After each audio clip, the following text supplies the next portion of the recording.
Alright, welcome back to Game 10 of Lucid's 2022 tournament, where we are playing Phlegra. It is turn 54. I have a feeling it's going to be some murdering winter this turn. It looks like that was not the case. There is a dire portent. This is unfortunate, because this is Atlantis casting this. This gets them a bunch of water gems every turn, so even if we're not getting hit with murdering winter this turn, it certainly could be in our future. I think they get some other gems as well. It's definitely in the bad news department. We did some site searching, although that's mostly because we wanted to potentially catch things and didn't actually have anything else for these mages to do. And then we catch some battles, some involving us, some involving Ulm. No movement from other wars, it looked like. Yeah, this is the army I think that we were hoping to catch. It's jumping, I think this is the fort that Ulm was either sieging. I think they're, re-sieging that they lost near the throne. It's not a whole lot here for Ulm. Some crossbowmen and some mages. Actually, I did see the general chat, and they'd mentioned that they probably accidentally left behind some crossbowmen. I have a feeling these are the crossbowmen that they're referring to, because otherwise, not really sure what the plan here was. I don't really see this working out for them.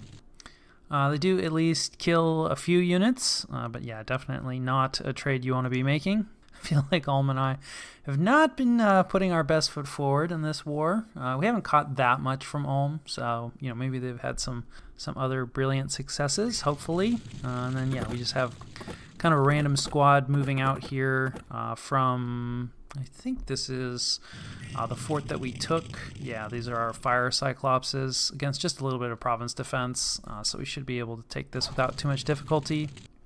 Actually, think this might be a rare instance where we're not spending gems to take a province, though we are using a lot of mages, so that's something. A win is a win. And then we have another raid of sorts, perhaps? No, this looks right. This is our other kind of secondary army that we've put together. Definitely there's some dangerous mages here. Unit-wise, it's a little on the light side. We run into no province defense.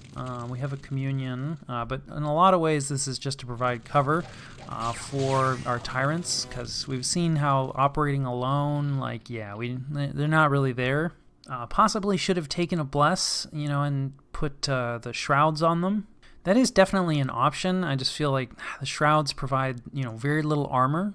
And we did see, one of the ways that one of them went down is if you have some hard-hitting troops, you can just get surrounded and taken out. Okay, this looks like a ping against an Atlantean force. So just taking a look at what's here.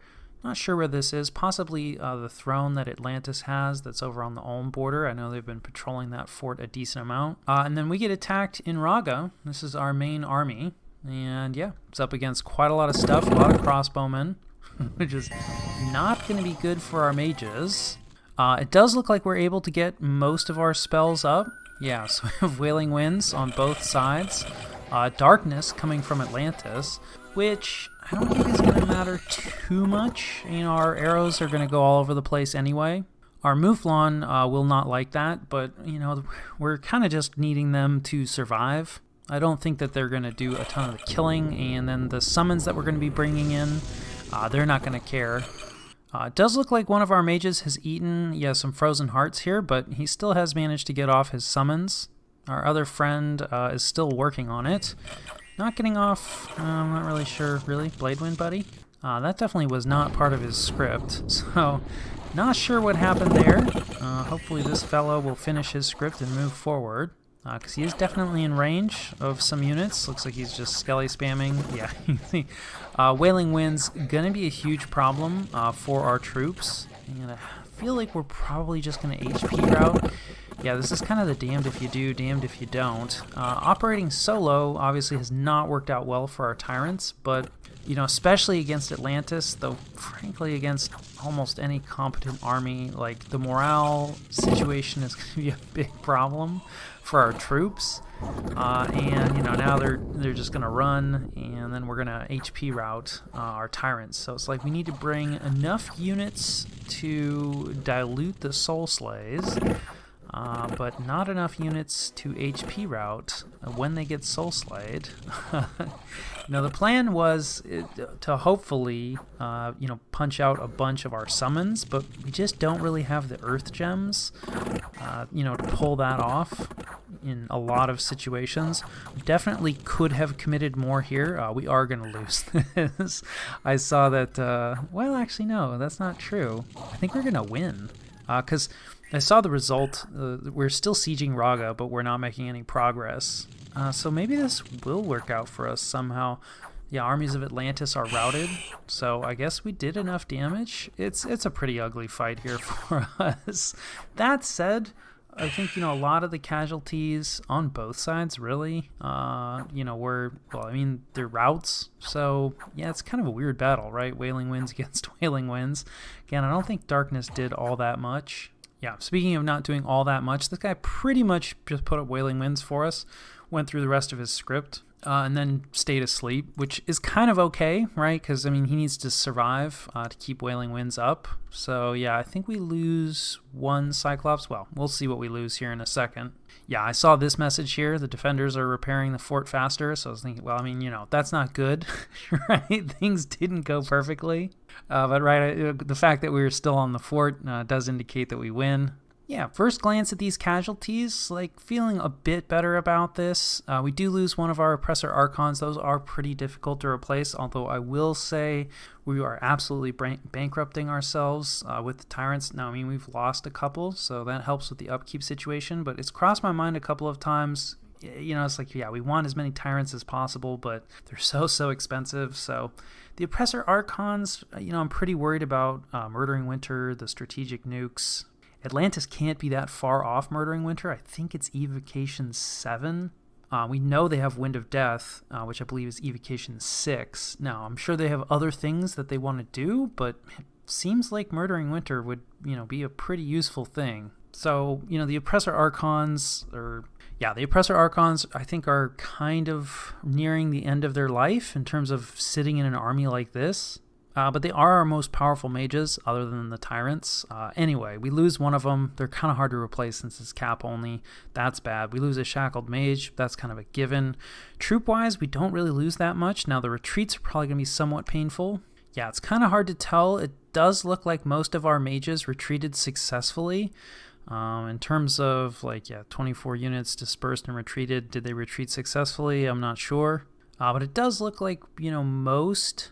though not all of our units survived the retreats. I don't know. We'll take a look. On Atlantis' side, the mage losses are definitely a lot heavier, which is significant. These guys actually more expensive than I thought. Still not the end of the world, but losing 8 of them, that's a decent amount of fort turns. The Forgiving Fathers are more important because they can only come from the underwater forts and are more expensive, and frankly, I think just better mages. All right, so losing about half of those, that's pretty significant. Deer Tribe Shaman, no big deal. Losing another cap mage, that's a good thing for us. It's probably where the Skull Staff came from. And then, of course, Throne Mages are going to be in somewhat short supply. Our Tyrant did, pretty well, other than the Crossbowman actually got more kills. But I think, advance and cast spells, definitely something I'm a proponent of, and the Tyrants are really powerful spellcasters, so they don't have to be set up as a super combatant. And I do think that's what we're going to focus on going forward. We just have to figure out, exactly the best way to wrap these guys. I guess I, should mention troop-wise, the independent crossbowmen, probably not such a big deal, although, we don't know how many forts, Atlantis probably has at least one fort that can pop out these crossbowmen, but possibly only the one. But I think these are the cheaper kind. Yeah, they found one with low recruitment and low resource cost and average gold cost. So these are the crossbowmen that you want. That won't be that hard to replace. The Ice Guards, though, a little harder to replace. Very high resource and recruitment point cost, fairly high gold cost. So losing 47 of those will hurt, but I mean, we've been seeing them run around with a lot of these guys, so not the end of the world. But yeah, probably our first win of this game. At least in terms of a big battle, yeah. I mean, we lost 2 large battles to Utgard. So, not the best win, but we'll take it. I am pretty concerned that Utgard is going to be attacking us again soon, possibly breaking the non-aggression pact. They strike me as the sort of player that would do that. Not willy-nilly, but, I do think they're going to try to set themselves up for the throne rush that I was concerned they were going with earlier. And our thrones are relatively undefended right now. Let's see, just some Vinemen getting taken out here. I don't think they're going to stand any chance. Let's see if this guy has any kit.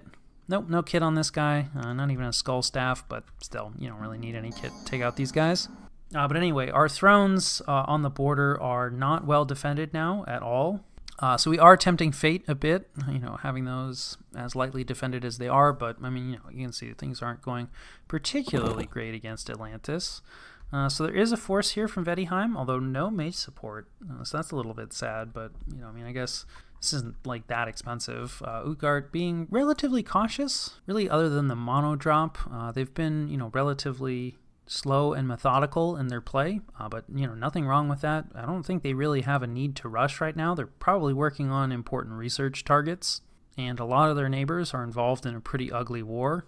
I really think at this point it's probably between Mictlan and Utgard, with possibly Marignon. I certainly don't want to count Atlantis out completely. I think they've been playing really well in a 2v1 situation, and it's a powerful nation. And, while early on it seemed like they possibly had some missteps against Raga, I don't know. I feel like they've been playing pretty well against Alman myself. But I do think that, they're taking a lot of losses. So it's going to be pretty tough, I think, for them to win. Not impossible.